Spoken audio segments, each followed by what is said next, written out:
Prije svega želimo zahvaliti NK Lokomotivi na današnjem dolasku s kojim će uveličati ovaj veliki jubilej.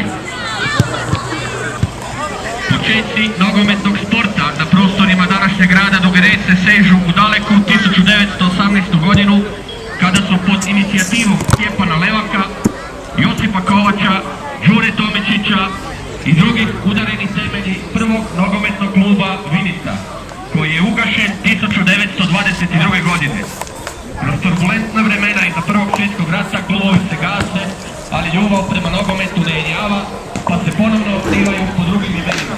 Tako su posle Vinice osnovani i gašani SK Liberija, SK Zrinski, RSK Prolete. Nakon gašenja svih tih klubova, konačno je 1929. godine udaren temelj sportskog kluba Duga Resa. Prvi predsjednik bio je Artur Žirovski. Prvi vlasnik kluba se davne 1929. godine a klub je nastavio natjecanje u prvenstvu druge nogometne župe. U to vrijeme otpočela je izgradnja današnjeg stadiona. Donaciju za Kristijana Trupković u iznosu od 3500 kuna skupuju igrači i uprava nogometnog kluba Lokomotiva, a inicijator akcije bio igrač Lokomotive Dejan Radonjić. A potom u Zagora. Odmah nakon rata bio je član Dinama i odigrao nekoliko prijateljskih utakmica. Kasnije je igrao i za Zagreb, te u vojnom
Bravo, čisti.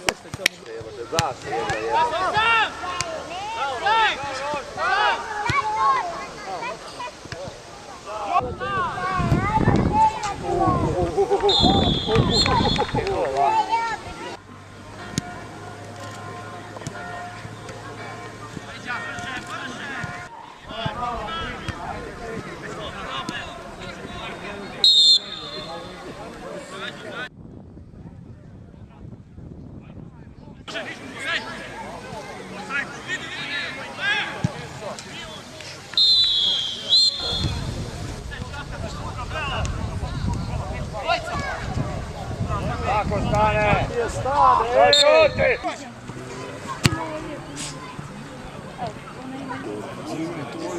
Ja ne znam ko će, kad te nemo ko će uzeti to sve brada.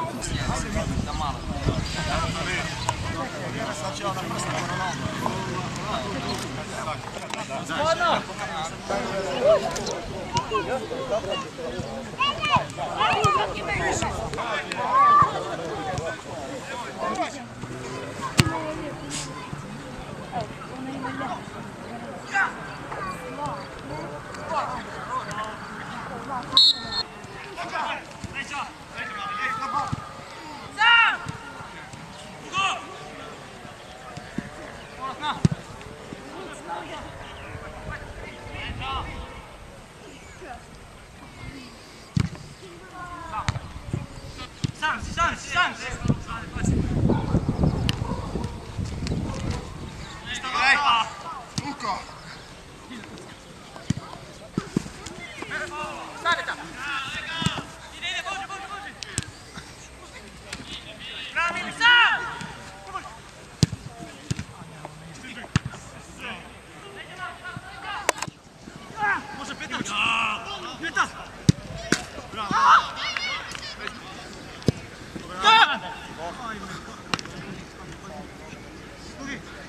Bravo!